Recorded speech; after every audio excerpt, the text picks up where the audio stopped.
Baper Bincang Bareng Pelajar. Bersama saya, Endrit Angelina, sebagai moderator kita hari ini. Oke guys, hari ini kita kedatangan narasumber baru lagi. Kenalin Bapak Suwardi Zain, atau biasa kita panggil Pak Suwardi. Mungkin teman-teman sekalian ada yang penasaran nih soal Bapak Suwardi. Mungkin Bapak bisa perkenalkan diri mulai dari alamat, nama lengkap, dan jabatan di guru. Oke, baik, terima kasih. Bismillahirrahmanirrahim. Assalamualaikum warahmatullahi wabarakatuh. Alhamdulillah, hari ini kita bisa sama-sama duduk di sini, di tempat ini, bincang bareng sama pelajar. Baik, langsung saja saya memperkenalkan diri saya. Nama Suwardi Zain, alamat di Lokan Salo, tepatnya di Jalan Poros Pare. Kemudian tugas saya di sekolah sebagai guru bimbingan TIK. Kemudian ada tugas tambahan lain lagi, yaitu sebagai Wakasek Humas. Saya pikir itu singkat dari saya. Terima kasih Pak. Oke teman-teman, tanpa berlama-lama lagi, langsung aja kita masuk ke pertanyaan yang pertama. Nah Pak, menurut Bapak, mengapa MPLS itu wajib diadakan dan diikuti para calon siswa? Oke, baik. MPLS, masa pengenalan lingkungan sekolah, ya memang itu wajib dilaksanakan atau diadakan di tingkat satuan pendidikan. Kenapa? Karena MPLS ini sudah menjadi program resmi dari Kementerian Pendidikan. Kemudian diturunkan ke Dinas Pendidikan, kemudian dilaksanakan di tingkat satuan pendidikan. Itu yang pertama. Kemudian yang kedua, kenapa MPLS ini wajib dilaksanakan di sekolah, di tingkat satuan pendidikan?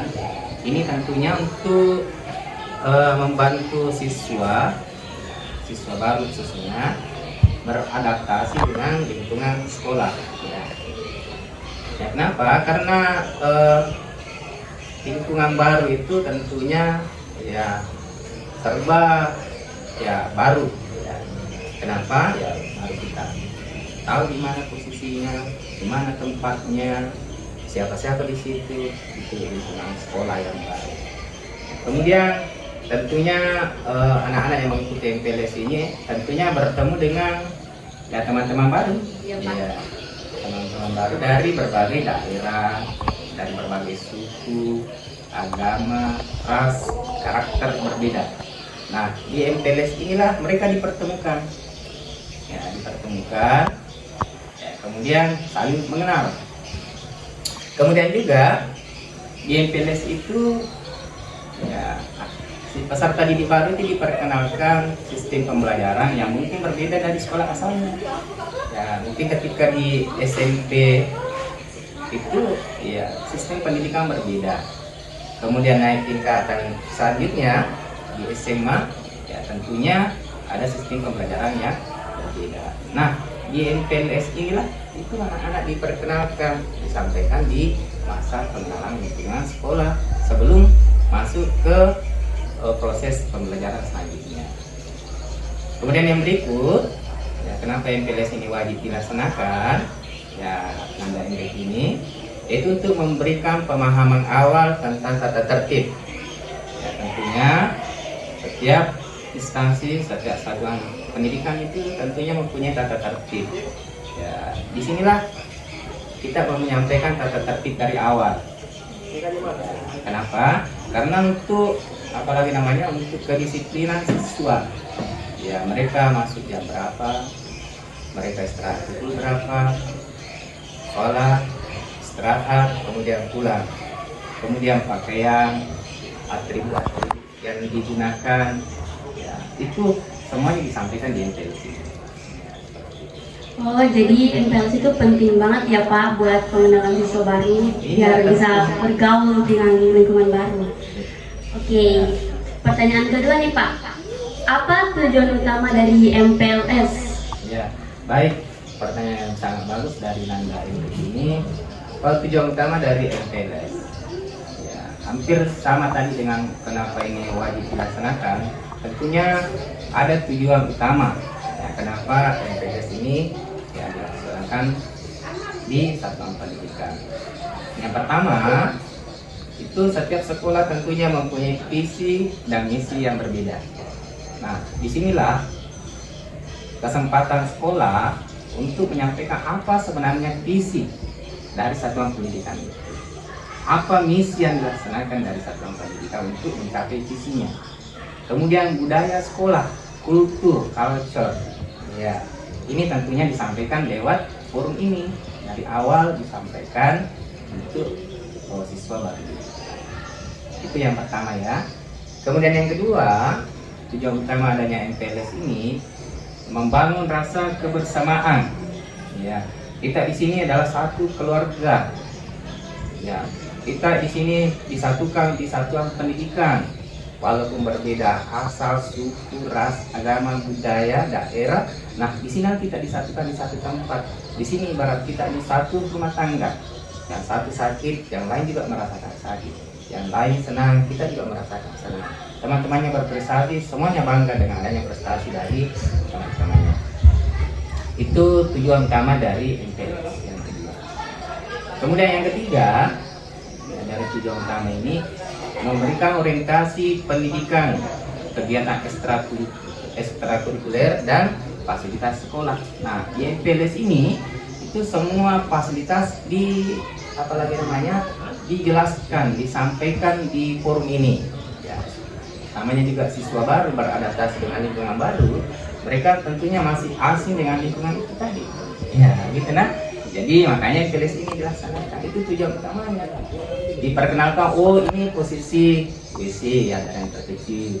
Oh tempat sampah ada di mana, musola ada di mana.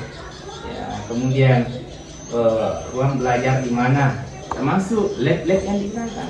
Alhamdulillah di sekolah kita ini semuanya sudah lengkap. Baik lab komputer, lab IPA, lab fisika, lab biologi, lab kimia kita ada di sekolah ini nanti ya. Kemudian lab komputer itu ada dua. Ya, lab komputer yang dipakai untuk dalam proses pembelajaran ada dua.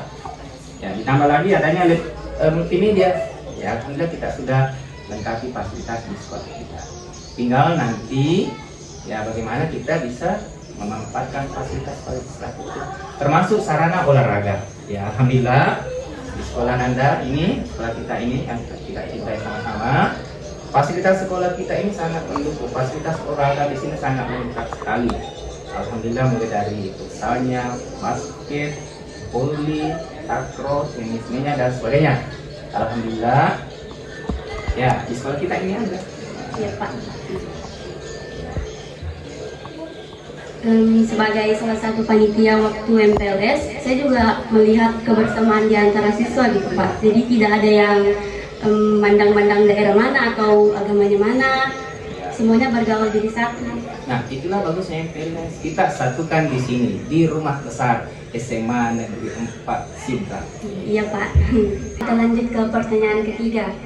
Apa kesulitan yang dihadapi panitia guru selama masa persiapan MPLS nih Pak? Oke, baik. Pertanyaan yang bagus sekali. Ini, jadi tentunya setiap kegiatan itu ya, ada kesulitan yang dihadapi. Namun sebagai panitia ya, kita harus berusaha semaksimal mungkin untuk mengembang dan melaksanakan amanah tanggung jawab yang kita. Ya, ada beberapa kesulitan tentunya yang kita hadapi sebagai panitia selama MPLS itu. Yang pertama, karena waktunya yang sangat terbatas, ya, tentunya mengatur jadwal ini yang sangat apalagi namanya yang kita ada kendala, di mana waktunya yang padat itu singkat, kemudian materi yang cukup banyak. Nah, jadwal ini tentunya kita atur mulai dari awal setiap hari sampai hari terakhir. Tentunya setiap materi yang disampaikan itu ada materinya, ada moderatornya, kemudian waktunya yang kasih, ada limit waktunya diberikan di setiap materi. Nah ini tentunya kesulitan pertama yang kita hadapi sebagai panitia, ya ini mengatur jadwal itu tadi. Kemudian yang kedua, tentunya setiap kegiatan itu kita ingin tampil maksimal, tampil menarik, tampil informatif sesuai dengan aturan yang ada.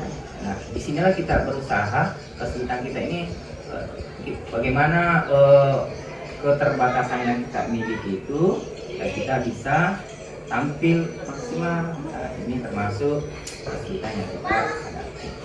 Kemudian yang ketiga,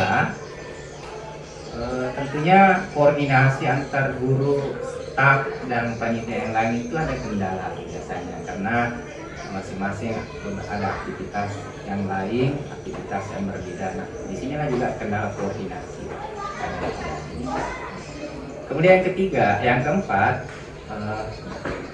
menyiapkan materi. Kita panitia itu tentunya materi yang sudah dipetakan, yang sudah diatur sedemikian rupa. Yang kita harapkan materinya itu sudah apalagi namanya sudah bisa ditampilkan, sampaikan dengan baik di depan peserta didik. Ini tadi yang keempat, penyiapan materi.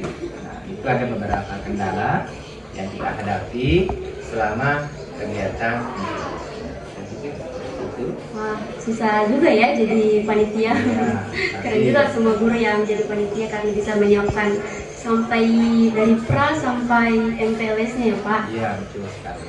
Oke, pertanyaan yang keempat nih Pak.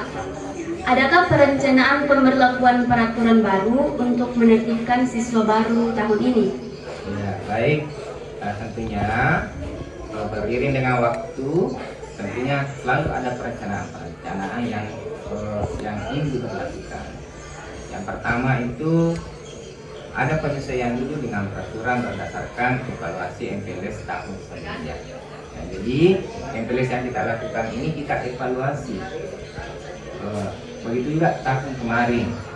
Nanti ya kita ingin rencanakan nanti bagaimana aturan-aturan baru yang untuk menaktifkan siswa baru. Dari MPLS ini kita mengenal karakter didik baru.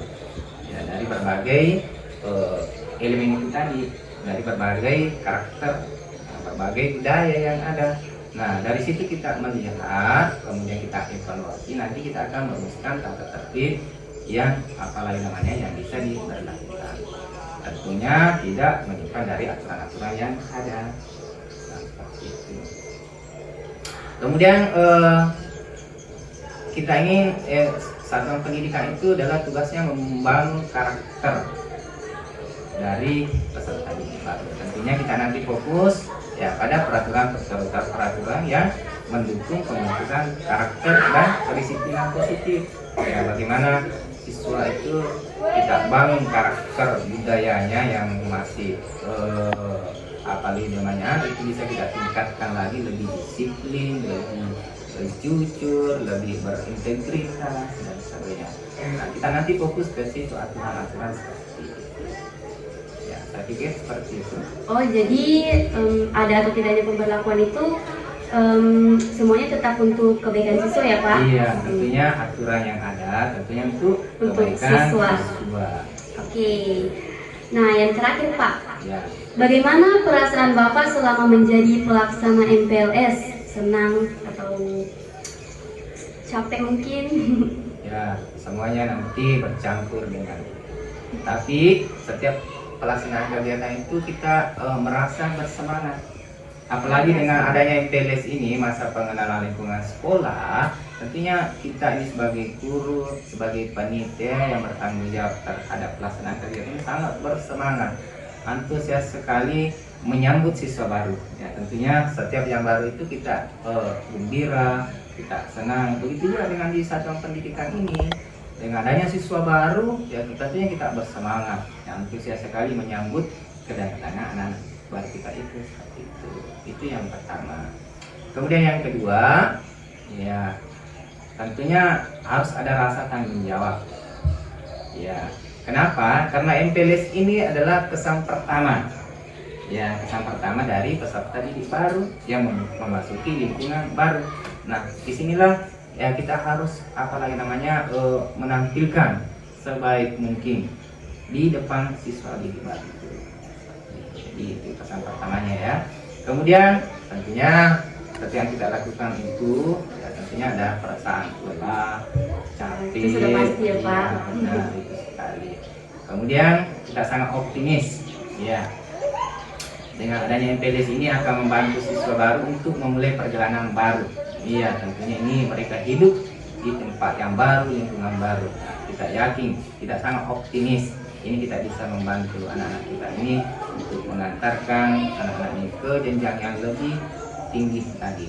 Saya pikir cukup, Nanda. Oh, seperti itu ya Pak. Wow. Banyak banget ya pengalaman yang terjadi selama MPLS ini, yang mulai dari kesulitan-kesulitannya sampai dengan rasa antusias para panitia ya, teman-teman. Oke, mungkin sekian podcast kita hari ini. Ya, terima kasih Bapak Sardi karena udah ngobrol-ngobrol bareng saya hari Iya. ini.